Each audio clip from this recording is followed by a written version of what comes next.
자, 마치 처음 본 것처럼 인사할게요. 안녕하세요. 예. 식사 맛있게 하셨어요? 그래요. 이제 계산 문제 오늘 9문제를 풀어볼 겁니다. 이 앞전 주에 9문제 풀었고, 여러분들 여기 여러분들은 화면에 안 보이지만 제가 수업을 하면 여러분이 반응이 어떤가를 금방 알 수 있거든요. 그러니까 반응을 잘해 주셔야 돼. 여기 봐요. 강동세름 써졌잖아.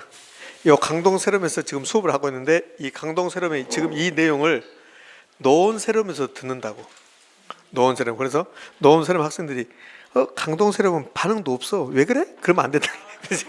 그러니까 반응을 좀 잘해주시라는 소리예요. 여기서 촬영해서 노원세름 수험생들도 듣거든요. 그냥 농담한 겁니다. 그러니까 잘하셔야 돼요. 자, 갑시다. 이제 지난주에 총 18문제였는데 9번, 9번까지 풀고 이제 오늘 10번 풀 거예요. 10번 갑시다. 정보가치라는 게 있습니다. 유형은 8번인데 이제 정보가치라고 있는데 얘가 총 4번인가 3번 나왔던 것 같아요. 그 최근에는 25회 때 나오고 29회 때 나왔고 그랬습니다. 이거 지금 우리가 이거 풀고 있는 것은요, 실제 시험장에서 다 풀 수 있는 것만 있거든요. 그러니까 계산 공식이 있다고. 계산 공식. 이 계산 공식을 이용해서 풀 수 있는 것만 시험장에서 풀 수 있는 거야. 이 계산 공식에서 약간 응용된다, 그러면 여러분 시험장에서 못 푼다고. 그러면 이 정보가치라는 게 있는데, 문제를 이제 풀다 보면 이렇구나 알게 된다고요. 뭐 정보가치가 도대체 뭐냐? 이 정보의 현재 가치가, 정보가치를 정보의 현재 가치 또는 정보 비용 그래요. 시험에서 뭐 정보가치를 구해라, 정보 비용을 구해라 이렇게 나온다고요. 정보 비용을 구하십시오 이렇게. 그럼 정보 가치를 구하는 건데, 이게 푸는 방법이 2가지가 있어요. 거기 자료를 한번 볼래요? 자료를 보면 풀이에서 방법 1번이 있고 방법 2번이 있다고. 그러면 이제 방법 2번을 가지고 푸는 게 편해요, 여러분들은. 그러면 정보 가치는 실현 가치 마이너스 미실현 가치 곱하기 미실현 확률 나누기 1 플러스 R n승. 이 공식에 대입하면 답이 바로 나온다고요. 이 공식에. 그럼 여기서 실현가치라는 뜻을 알아야 되잖아요. 그럼 여기 이제 문제를 한번 다시 볼까요? 칠판을 통해서. 역세권 인근에 일단의 토지가 있다. 역세권 개발 계획에 따라서 1년 후 신역사가 들어설 가능성은 40% 알려졌다. 자, 이 토지의 1년 후에 예상 가격에 신역사가 들어설 경우 8억 8천이다. 이게 실현가치입니다. 여기 실현가치. 그럼 신역사가 들어섰다, 그게 실현됐다는 소리야. 이제 개발된다 이 소리예요. 신역사가 들어선다, 개발된다. 이걸 실현가치라고 그래. 실현가치. 그럼 실현가치라고 하고, 미실현가치는 개발되지 않는 경우. 볼래요? 자, 그다음에 여기 들어서지 않는 경우는 6억 6천이다. 이걸 미실현가치라고 그래. 미실현가치. 그러면 실현가치가 나왔고 이제 미실현가치 나왔잖아요. 이렇게. 그럼 거기 2번째 공식을 보면 정보가치는 이렇게 써놨잖아요. 정보가치는, 자, 2번째 공식을, 2번째 방법을 하면 정보가치는, 자, 실현가치 마이너스 미실현가치 곱하기 실현 확률입니까? 미실현 확률. 미실현 확률. 이걸 1 플러스 R의 n승으로 나눈다 이 소리예요. 자, 그러면 실현가치는 이게 개발됐을 때 얼마인가? 그 8억 8천. 미실현 가치는 개발되지 않았을 때.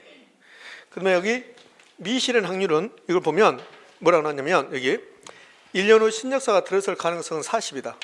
요 40%가 실현 확률이야. 요 실현 확률이야. 그럼 미실현 확률은 몇 퍼센트? 60%란 소리야. 의미하셨죠? 그러니까 이 공식을 암기했다가 이 문제가 나오면 이 공식에다 대입하면 바로 문제가 풀린다는 소리예요. 선생님, 나올 확률은 나 몰라. 여러분들, 이거 나올 확률이 몇 %인가요? 그러면 그 확률을 내가 알면 이거 공식을 외울게요. 근데 저 모르죠, 사실. 좀 아주 빈번하게 나오는 거 아니야. 그러면 어차피 여러분들 이 공식을 알아야만이 풀 수 있다는 소리야. 공식. 그러니까 오늘 수업을 들어보고 이걸 이제 공식을 암기하셔야 되잖아요. 암기. 이렇게. 그러면 이제 대입해봐요. 실현가치가 얼마입니까? 8억 8천. 8억 8천이고 여기서 미실현가치가 6억 6천이야. 자, 여기다가 미실현 확률이 40%입니까? 60%? 60%. 그럼 여기다 0.6 이렇게. 그다음에 1 플러스 R이 이게 요구 수익률이에요. 요구 수익률 10% 0.1 0.1이고 요 N이 기간이야. 기간 1년 후라고 그랬죠. 1년 후. 그럼 여기 1승 1승을 쓰지 않아도 상관없죠. 이게 만약에 2년 후다. 여기 2년 후다. 그럼 여기 몇 승?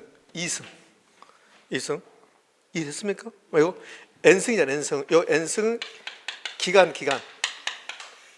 이거는 1년 후잖아. 1년 후 1년 후니까 1승. 그럼 2년 후면 2승 얘는 지금 1년 후잖아요. 1년 후. 자, 이게 25회 때 문제고 29회 때는 여기 2년 후로 줬다. 2년 후 29회 때는 2년 후.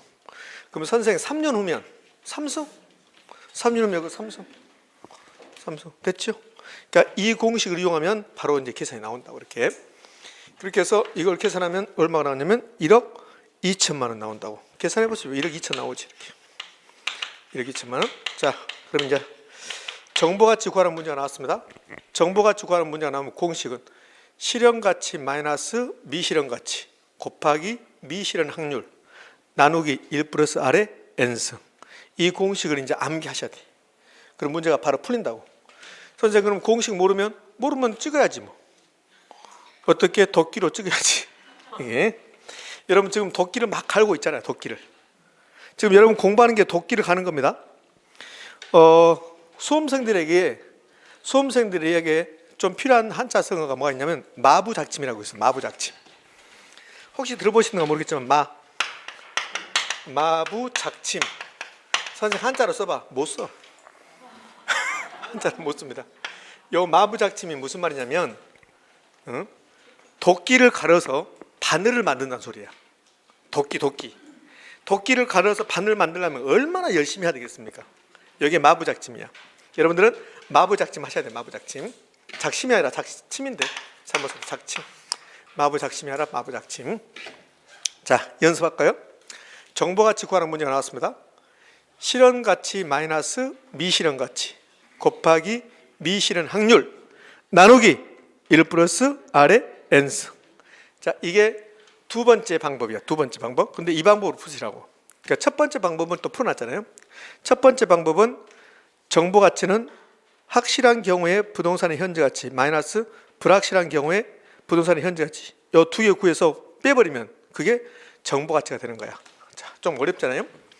제가 이거 지우면서 다시 해볼게요. 정보가치는 실현가치 마이너스 미실현가치 곱하기 미실현 확률 나누기 1 플러스 R의 N승.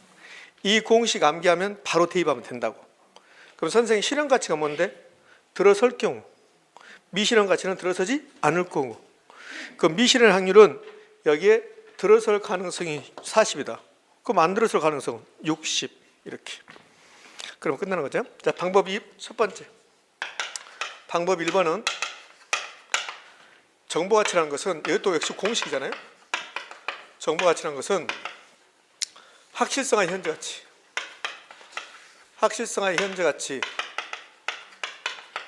마이너스 불확실성의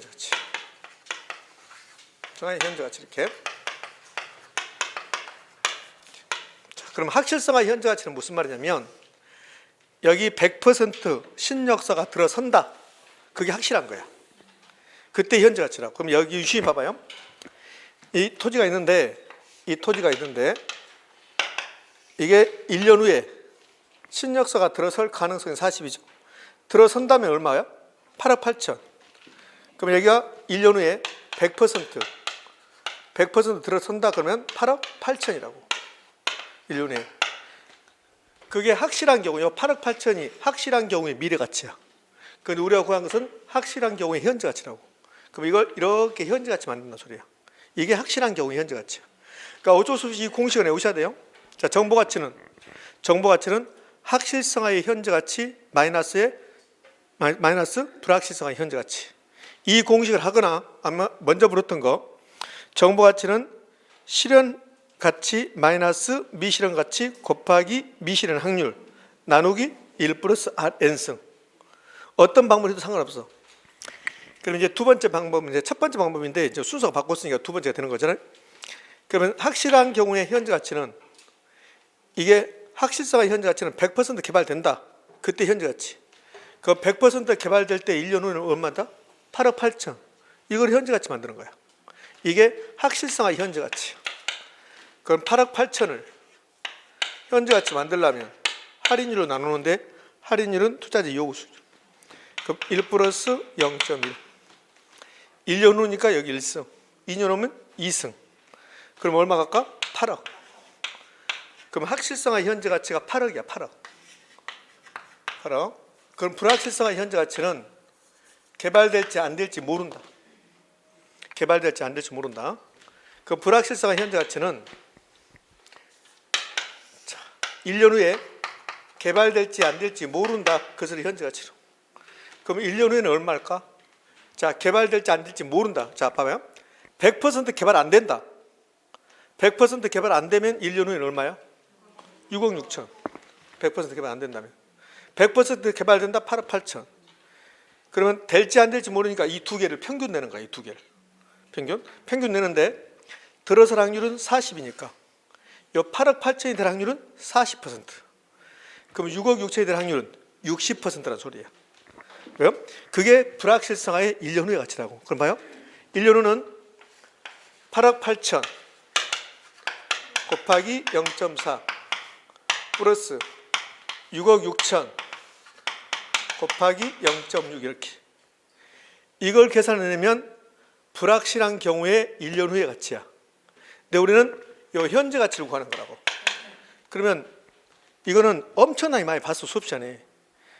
우리 화폐 시장 가치에서 이거 하고 그다음에 수년가 구할 때도 이렇게 한다는 거. 엄청나게 봤다고. 그거야 그거 이게. 그럼 여기 8억 8천 곱하기 0.4 플러스 6억 6천 곱하기 0.6 이렇게 계산된 게 불확실한 경우의 미래 가치야. 근데 우리는 불확실한 경우에 현재 가치로 간다고. 그럼 얘를 1 플러스 0.1로 나눠버리면 돼. 됐지요? 그래서 나온 게 얼마가 나오냐면 6억 8천이 나온다고.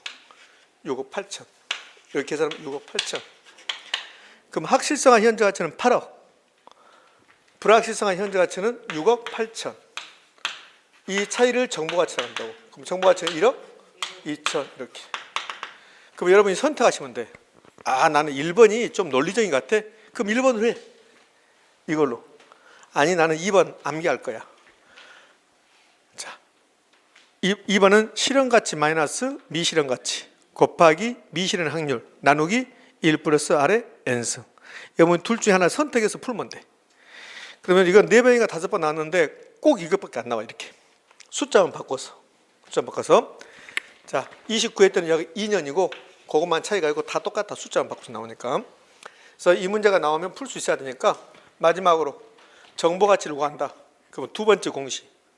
실현가치 마이너스 미실현가치 곱하기 미실현 확률 나누기 1 플러스 R의 N승. 되셨지요? 이렇게. 예, 됐어.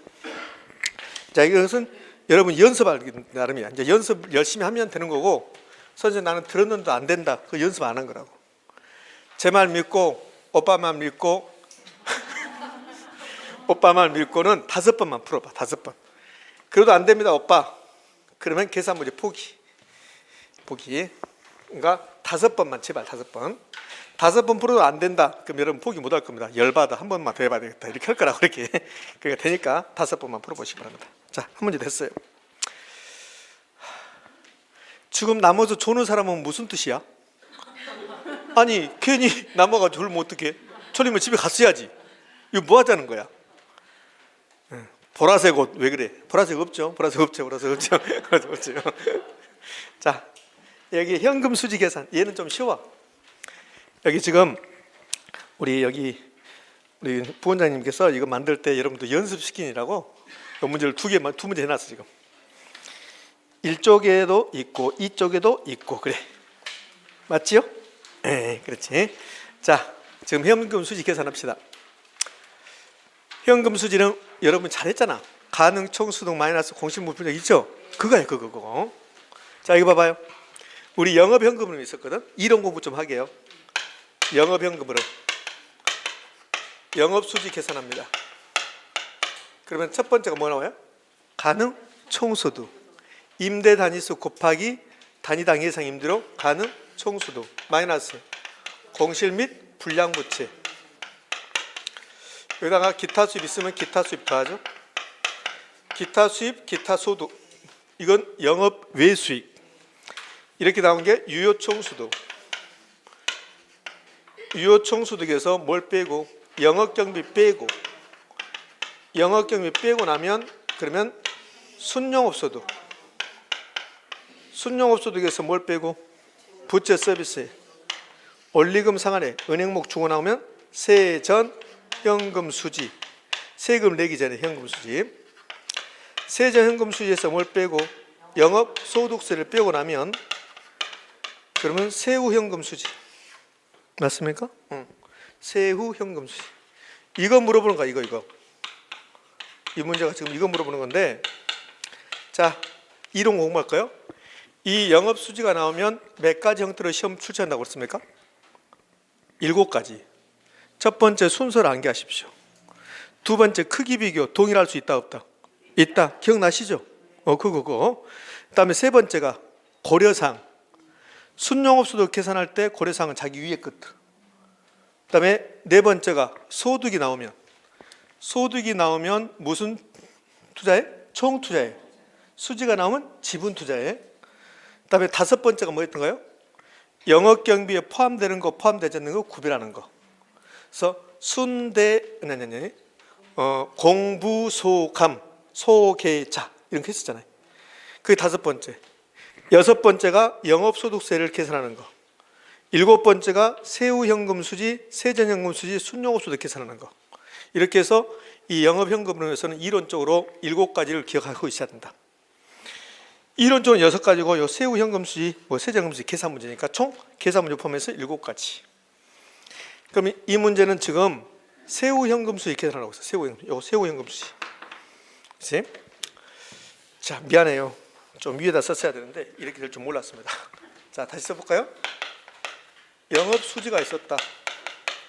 지금 처음 오신 분들은 힘들어. 3월달에 처음 오신 분들은 힘든데 어차피 들어야 되니까 들어보시라고요. 어차피 집에 가서 연습해야 되니까 이거 듣고 나서 돌아서면 다 잊어버리잖아요. 그러니까 처음 오신 분이든 아니면 공부하시는 분들 약간 차이가 있지 똑같으니까 그냥 듣고 있어야 돼요. 가능총수득이 있습니다. 그럼 이제 세후 현금 수지를 구하라고 했잖아요. 그럼 여기 순서대로 쭉 나열하는 거야. 그럼 가능총수득 얼마입니까? 4,800만 원. 여기서 공실 및 불량부채 빼야 되겠죠? 여기 공실 있네. 공실 가능총수득이 5%. 그러면 4,800의 5%를 빼야 되거든. 그러면 4,800의 5%면 240이에요. 선생님, 너는 어떻게 빨리 계산해? 요 4,800의 10%가 480이야. 그거의 절반이야. 그럼 240만 나온다고.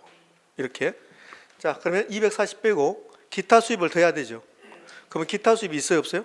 없어요. 그러니까 요 기타 수입을 이렇게 더할 건데 기타 수입이 없으니까 기타 수입을 굳이 쓸 필요 없잖아요. 그지? 이렇게 계산된 게 그게 뭐냐면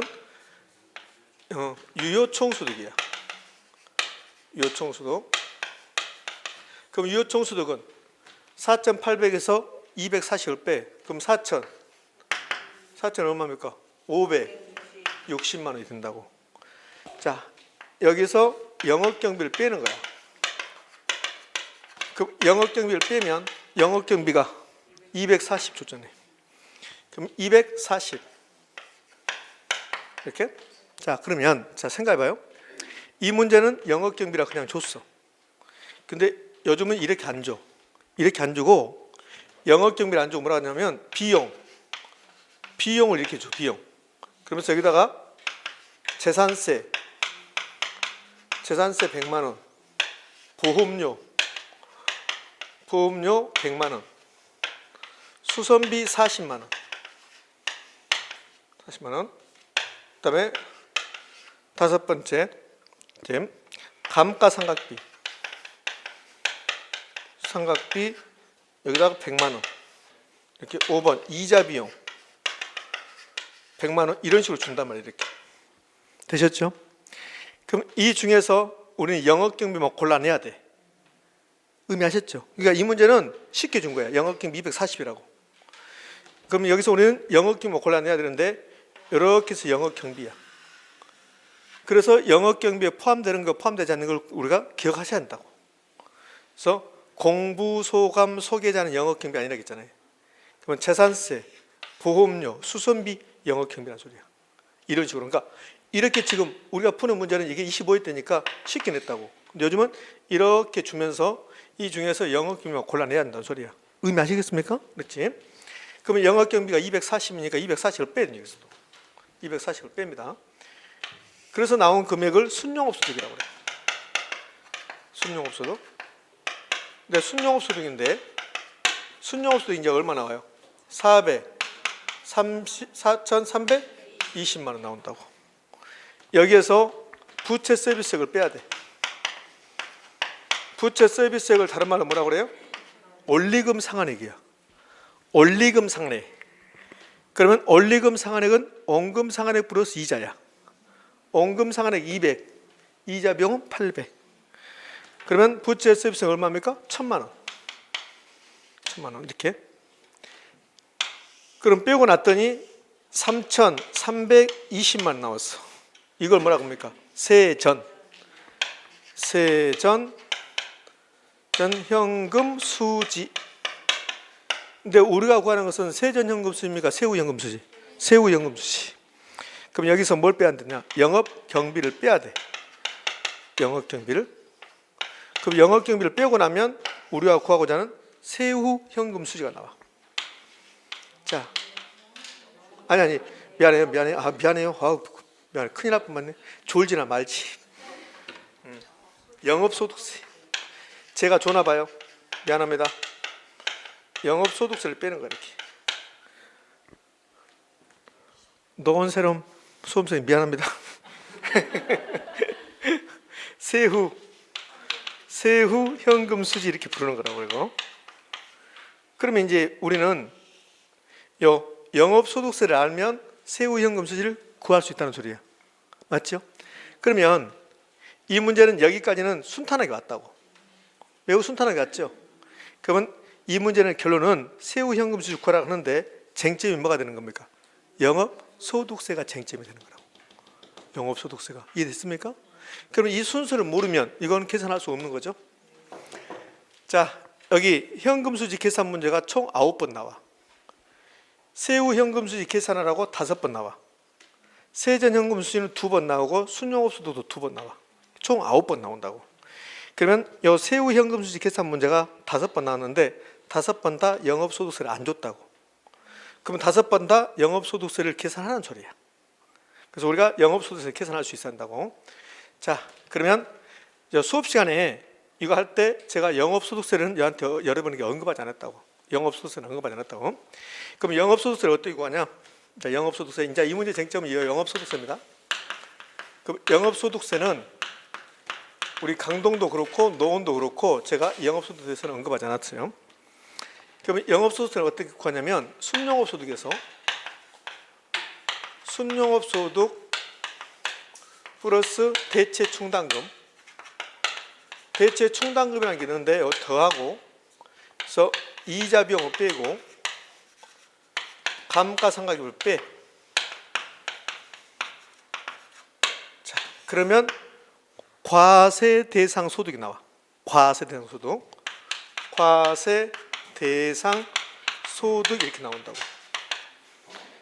여기다가 영업소득세율을 곱해줘. 그렇게 나면 영업소득세가 계산된다고. 영업소득세가.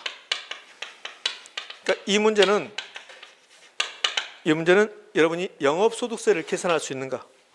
이게 쟁점이 되는 거야. 그래서 제가 정규 수업 시간에 이거 하지 않았다고. 왜? 이거는 3, 4월 과정에 할 예정이었으니까. 그래서 이렇게 해온다고. 영업소득세 그러면 순대이감이라고 그래. 순대이감. 순영업소득 대체충당금 이자비용 감가상각비. 순대이감. 자, 순대이감을 외우는데 뭘 더하고 뺄지를 몰라 이제 또. 그지? 이자 비용과 감가상각비는 세금 안 내는 거야. 이자 비용은 은행에다 줘야 될 이자야. 세금 안 낸다고. 감가상각비는 내가 어느 분수를 사면 영업을 하면 그 분수상이 감가돼. 그러니까 이거 두 개는 세금 안 내는 거야. 그다음에 재테충당금은 한 번도 우리 시험에 안 나왔어. 대체충당금 있으면 더해주는 거라고. 이렇게. 그래서 영업소득세 그러면 순대이감. 순대이감. 선생님 나는 괜히 남은 것 같다 오늘. 갔어야 되는데 지금 가기도 그렇고 좀 머리 아프다. 그럼 여기 영업소득세에서 계산 문제가 아니고 이론적으로 기억할 것은 이자 비용과 감가상각비는 세금 낸다 안 낸다? 안 낸다. 이자 비용과 감가상각비 세금 낸다 안 낸다? 안 낸다. 그걸 알아야 돼. 이론적으로는. 그럼 영업소득세를 계산하고 싶다. 그럼 무슨 이감? 순대이감. 순대이감. 순대이감. 순대이감. 이렇게? 떡볶이도 이감. 순대이감. 이게 영업소득세를 계산하는 거야. 자, 그러면 이제 영업소득세 계산해봐요. 순영업소득 얼마입니까? 4,320. 대체 충당금 없어. 그럼 이자 비용 빼는 거야. 이자 비용은 얼마입니까? 800. 그다음에 감가상각비 200 빼는 거라. 이 두 개는 세금 안 내니까. 그러면 과세대상 소득이 얼마가 돼요? 3,320이야. 여기다가 세율을 곱하는 거야. 세율은 몇 퍼센트입니까? 20%. 그래서 20%를 곱해서 0.2를 곱하는 거야. 그러면 양도소득세가 664만 원이 나와. 이렇게. 그럼 이걸 여기서 빼면 되지. 자, 그러면 영업소득세에서 마이너스 664만 원을 빼. 그럼 우리가 구하고자 하는 세후 현금수가 나와.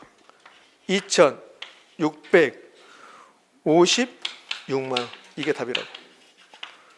이렇게. 그러면 요 세후 현금수지 계산 문제가 나오면 그러면 여기 영업수지 계산 순서 암기하셔야 돼. 그리고 영업소득세 계산할 수 있어야지. 영업소득세. 그럼 영업소득세는 무슨 이감? 순대이감. 순대이감인데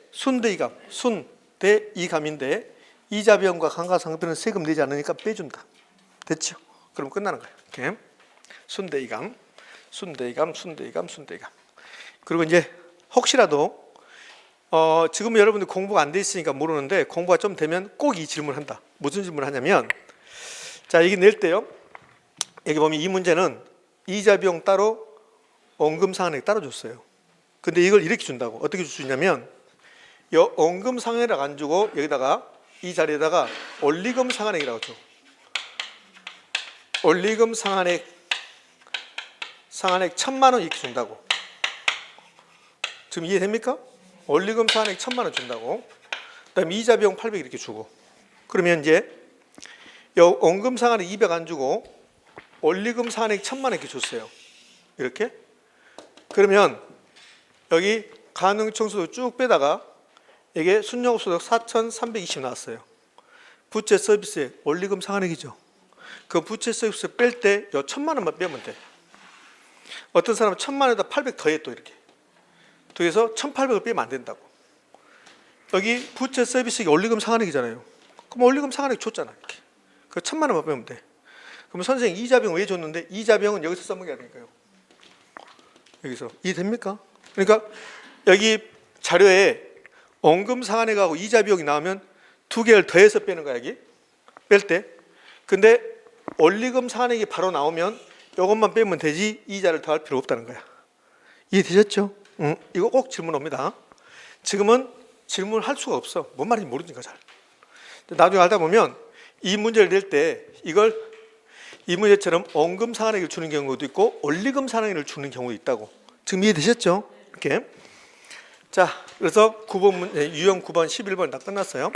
11번은 결국은 이 영업수지 계산 순서 암기하고 그다음에는 영업소득세는 순대이감이라는 거. 그러면 끝나는 거지. 이렇게. 그래서 이제 남은 것은 여러분 연습만 남았어. 자, 이제 그 다음 페이지 넘어갔죠. 자, 다음 페이지 넘어가서 이제 12번 문제.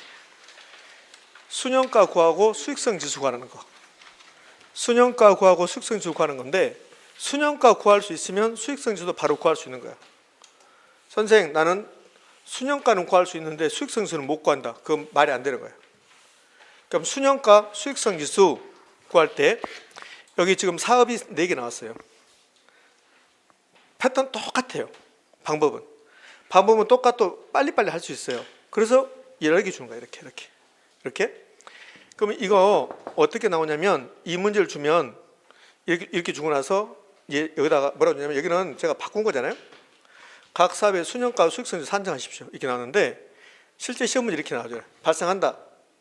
수년가가 크기 순서도 나열하십시오. 의미하셨죠? 그렇게 하거나 아니면 수년가가 가장 큰 것과 수익성 지수가 가장 큰 것을 각각 묶인 것은 이렇게, 또는 수년가 가장 작은 것과 수익성 지수가 가장 큰 것을 고르십시오. 뭐 이런 식으로 이렇게 한다고. 그러니까 어차피 수년가 수익성 지수를 구하면 된다고. 그러면 수년가 공식 알아야 돼요. 수년가. 자 봐요. 수년가는 앞에가 순자가 붙으면 뭐 했다는 소리요? 뺐다는 소리예요. 뺐다. 마이너스. 수년가는 현금 유입액에서 현금 유출액을 뺀다. OX. X. 뒤에 현가가 있어야 된다. 현가 이렇게. 현가. 얘도 현가가 있어야 된다. 근데 현금 유출액은 현가란 말을 붙일 필요 없다. 이 자체가 현금 유출액이 현가니까. 반드시 유입이라고 할 필요 없다. 수입. 여기 수입. 여기 수입이다. 수입. 유입이라고 할 필요 없고 수입이라고 해도 상관없다. 유출이라고 할 필요 없고 지출해도 상관없다. 지출이 투자 금액이다. 투자액, 투자 금액. 이렇게. 그러면 수년가 계산 문제가 나오면 두 가지 알면 된다는 소리야. 수년가 계산 문제가 나오면 몇 가지 알면 된다? 두 가지. 뭐하고 뭐? 현금 유입액의 현가와 현금 유출의 현가 알면 되는데, 그런데 이 현금 유출의 현가는 반드시 준다. 얘는 준다. 그럼 우리는 뭔만 계산하면 된다? 현금 유입액의 현가. 현금 유입 현가를 구할 때 나누기 한번 하면 돼. 나누기. 자 봐요. 요 A사업 봐봐요. A사업이 초기 현금 지출, 여기에 현금 유출이라고 할 수 있는 거야. 요 지출은 현재 가치 언제나. 그러면 말기 현금 유입 나왔죠. 예? 그럼 요 A 부동산, A사업을 제가 타임 스케줄 한번 그려볼게요. A사업은 이게 만약에 A 부동산이라고 해봐요.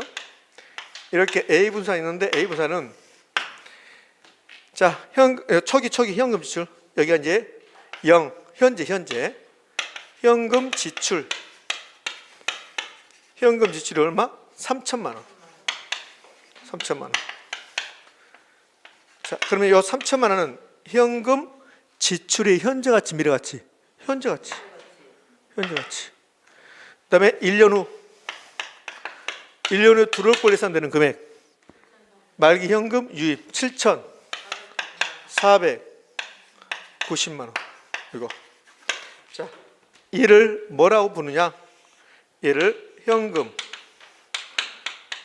수입 또는 유입의 현재 가치, 미래 가치. 그런데 우리가 알고 싶은 것은 현금 유입의 현재 가치를 알고 싶어. 그 다음에 현금 유출의 현재 가치를 알고 싶어. 그럼 현금 유출의 현재 가치는 나왔잖아. 얼마라고? 3천이라고. 요거 3천이라고 나왔잖아. 3천만 원이라고. 그럼 현금 유출의 현재 가치를 언제나 주는 거야. 그럼 여기 B사업은 현금 유출 현재 가치 얼마? 1,000만 원. D사업은 1,500. C사업은 1,500. D도 1,500 이렇게. 그러니까 수년가 계산 문제가 나오면 두 가지 알면 된다. 현금 유입의 현가하고 현금 유출 현가. 그런데 현금 유출 현가는 준다 안 준다? 준다. 시험 문제에서. 그런데 뭘 안 주냐? 현금 유입액의 현가를 안 준다. 그런데 현금 유입의 현가까지 준다. 이렇게 현가까지. 현금 유입액까지 준다. 현금 유입액 줬잖아. 그럼 얘를 어떻게 한다? 현재 가치 만든다. 이렇게 현재 가치. 그럼 이 상태에서는 현재 가치 뭐 가죠? 할인율이 있어야 돼. 할인율 7%라고 줬잖아. 이렇게 7%라고. 그러면 이거 현재 가치 만들면 7,490만 원 나누기 1 플러스 할인율 7% 0.07. 자, 몇 년 후? 1년 후니까 1승. 2년 후면 몇 승? 2승. 아까 정보가치 구하는 거하고 똑같다고. 그래서 이렇게 해서 구했습니다. 그래서 얼마가 나왔냐면, 그래서 여기 7천 나왔어. 7천. 그럼 7천 나왔습니다. 그럼 이 7천의 이름은 현금 유입액의 미래 가치입니까? 현재 가치입니까? 현재 가치. 그럼 7천. 그럼 현금 유입의 현재 가치 7천, 유출의 가치 3천. 그러면 4천만 원. 수년가. 이렇게 보는 거예요. 됐지요? 그럼 자, 유심히 봐봐요. 자, 수년가는 두 개 알면 된다. 현금 유입의 현가에서 현금 유출 현가를 빼면 된다. 근데 유출의 현가는 준다. 그럼 우리는 뭔만 계산하면 된다. 현금 유입의 현가. 그럼 현금 유입 현가 7천만 원 구할 때 나누기 한번 한 거야. 나누기. 7,490만 원을 1 플러스 0.7로 나누기 한번 한 거잖아. 그럼 결국은 수년가는 나누기 한번 하면 된다고. 나누기. 이해되셨죠? 그럼 아무것도 아니잖아요. 자, 그러면 수익성 지수는 이걸 그대로 놓고 나누기 하는 거야. 나누기. 그러면 수익성 지수는 현금 유입액의 현가 나누기 현금 유출액의 현가. 이렇게 분수식으로 하든지 아니면 점 땅땅 찍어버리든지. 그러면 A는 수익성 지수가 현금 유입 현가 얼마? 7천. 현금 유출 현가는요? 3천. 2.3. 됐지요? 설명은 복잡하지만 나누기 한 번 하면 두 가지가 구해진다는 소리야. 나누기 한 번 하면. 이렇게. 자, 그러면 요 A는 됐고 이제 B 해봐. B까지만 해볼 거죠. 나머지는 여러분 하시고 이제 B까지만 제가. 그럼 이걸 B로 바꿔볼게요. B로 바꿔봅니다. 자, B를 이제 구해볼게요. B. 그럼 여기 A고 B는 이거 아까 A처럼 하지 말고 바로 가볼게요. B는 B의 수년가는 현금 유입액 현가 마이너스 현금 유출 현가죠. 그럼 현금 유입액은 얼마요? B는 2,675만 원 나누기 1 플러스 0.07 됐죠? 이렇게 나누기 한 번 하면 현금 유입 현가가 계산되는 거야. 그래서 현금 유입 현가 얼마 나왔어요? 2,500. 여기 2,500 나온 거야. 나누기 한 번 했잖아요. 여기서 현금 유출 현가 얼마? 1,000만 원 빼는 거라고. 1,000만 원. 그러면 1,500. 이게 수년가야. 그 B의 수익성 지수는 나누기 하면 돼. 나누기. 그럼 수익성 지수는 2,500 나누기 1,000만 원. 그럼 2.5 이렇게. 글쎄요. 이게 집에 가서 연습할 거리가 될까요? 저는 집에 가서 연습할 거리가 아니라고 생각합니다. 연습할 거리가 아니라고 하는 네 입을 때려버리고 싶어. 이건 연습거리 아니지. 자, 그럼 여기는요. C는요. 3,210만 원 나누기 1.07 이렇게 하면 뭐가 나와요? 현금 유입의 현가 나오죠? 3,000 나온다고. 이 3,000은 1,500 빼면 수년가. 나누면 수익성 지수. 그럼 끝나잖아요.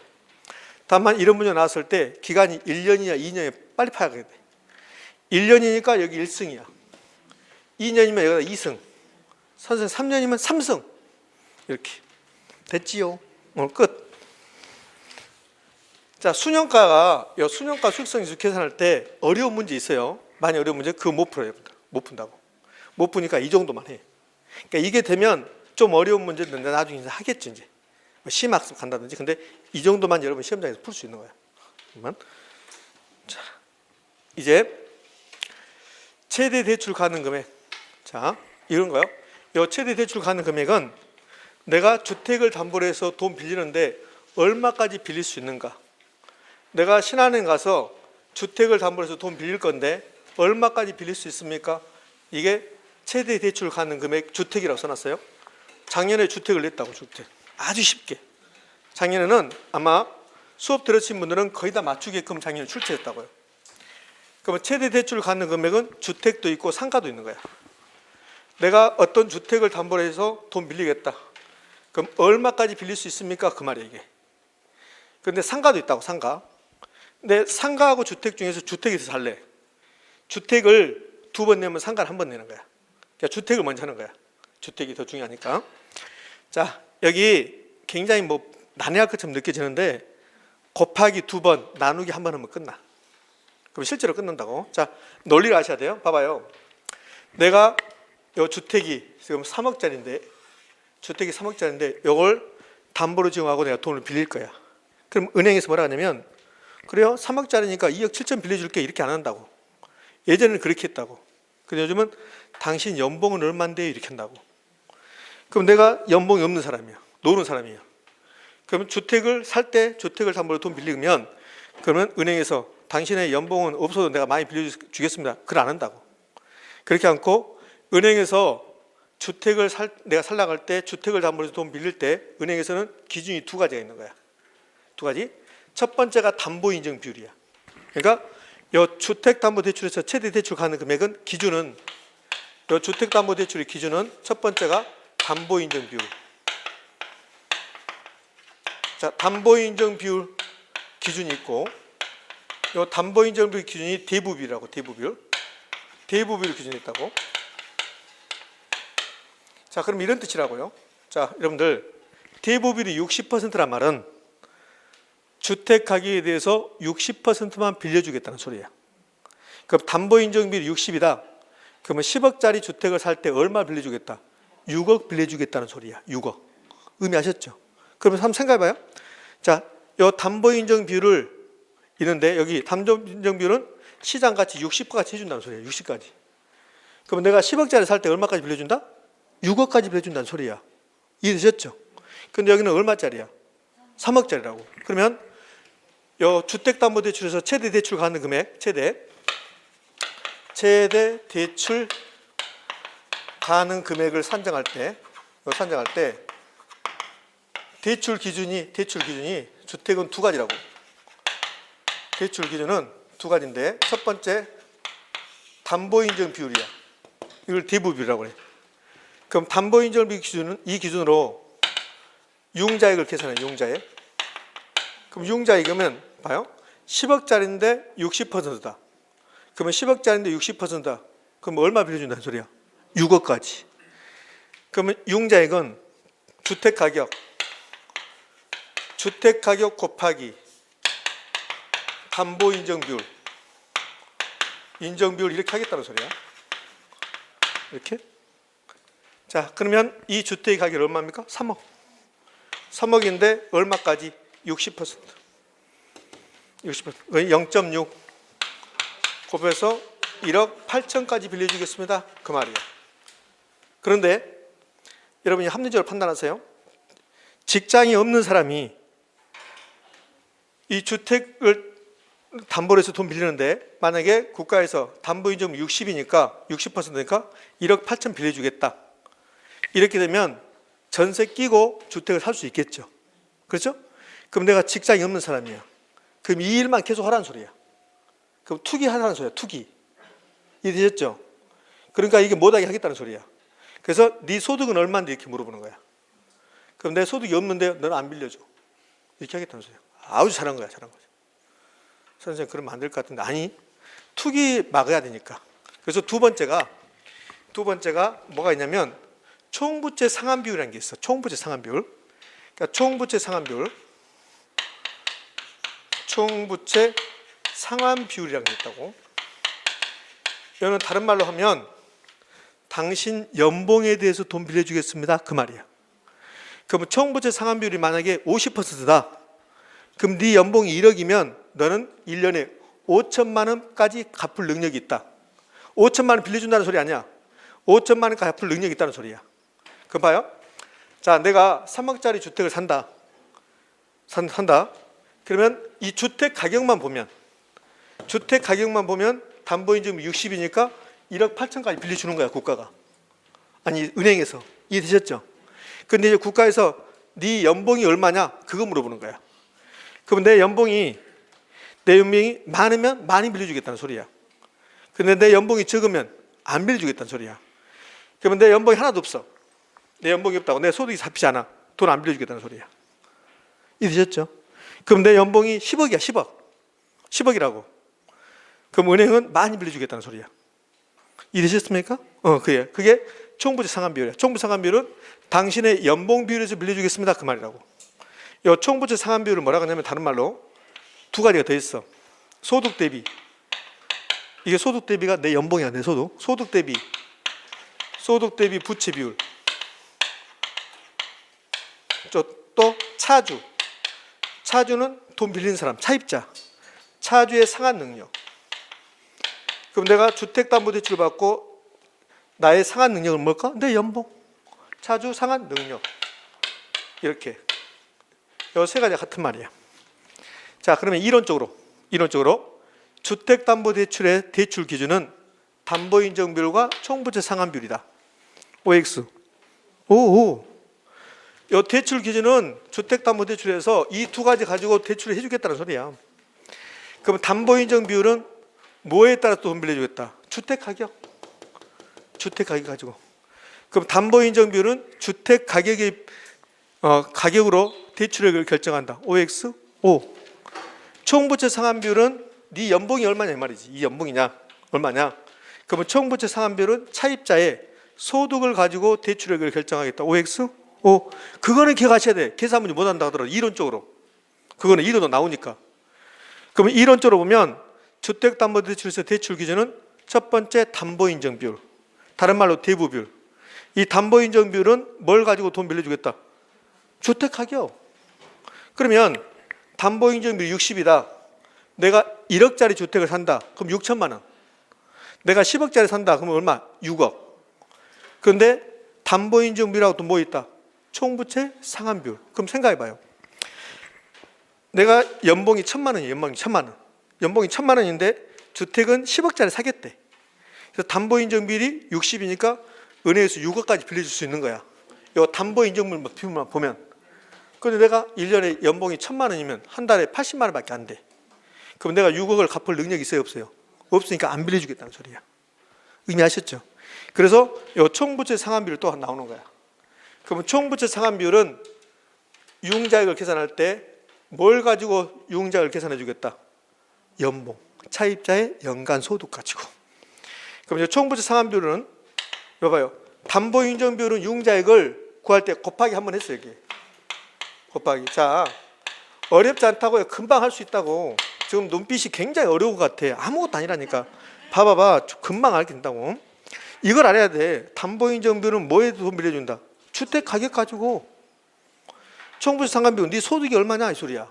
그러면 이 담보인정비율 기준은 담보인정비율을 써먹는다 안 써먹는다? 써먹어야지. 어디다 써먹는다? 주택 가격에다가. 주택 가격에다 써먹는다 소리야. 그럼 주택 가격에다 담보인정비율 곱해서 유흥자액이 나왔잖아요. 제가 이 주택에서 최대 대출 가는 금액은 이거는 아까 처음에 시작할 때 어려운 것 같지만 곱하기 2번에다가 나누기 한 번 하면 된다 했어. 요 곱하기 한 번 했잖아요. 이게. 한 번 했죠? 그래서 1억 8천이 나온 거라고. 이렇게. 그런데 총부채 상환비율도 있대. 만약에 총부채 상환비율이 없다. 그럼 1억 8천까지 빌릴 수 있는 거야. 1억 8천까지. 그런데 총부채 상환비율이 있다고. 그러면 총부채 상환비율은 이 총부채 상환비율을 써먹은데 안 써먹은데? 써먹어야지. 어디다가? 소득에다가. 차입자의 소득에다가. 그래서 먼저 원리금 상환액이 나오는 거야. 원리금 상환액은 어떻게 하냐면 차입자의 연간 소득. 차입자의 연간 소득이 나오고 이게 연봉이라는 소리야. 여기다가 뭘 곱해준다? 총부채 상환 비율을 곱해주겠다는 소리야. 그러면 원리금 상환액이 나온다고. 자, 그럼 곱해봐요. 차입자 연간 소득 얼마? 5천만 원. 5천만 원. 자, 곱하기 총부채 상환 비율 40%, 0.4. 그러면 나는 1년에 2천만 원까지 갚을 능력이 있다는 소리야. 그럼 내 연봉이 5억이다. 그럼 내 연봉이 5억이면 1년에 2억까지 갚을 능력이 있다는 소리야.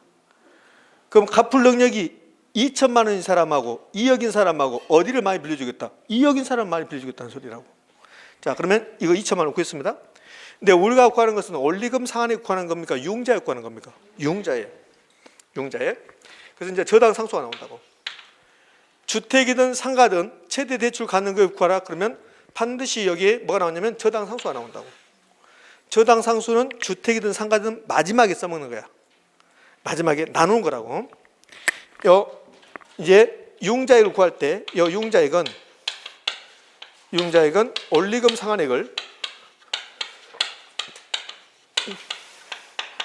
원리금 상환액을 저당 상수로 나누면 된다고. 저당 상수로 이렇게. 그럼 원리금 상환액 얼마 나왔어요? 2천 나누기 저당 상수 0.1. 그러면 얼마? 2억. 이렇게. 자, 그럼 봐봐요. 이 문제에서 차입자가 얼마까지 빌릴 수 있을까? 담보인정 비율만 본다면 1억 8천까지. 그런데 총부채 상환 비율도 있어. 총부채 상환 비율 기준으로 한다면 얼마까지? 2억까지. 그러면 이렇게 두 개의 금액이 나왔잖아요. 두 개의 금액이 나오면 작은 금액을 빌려주겠다는 소리야. 작은 금액.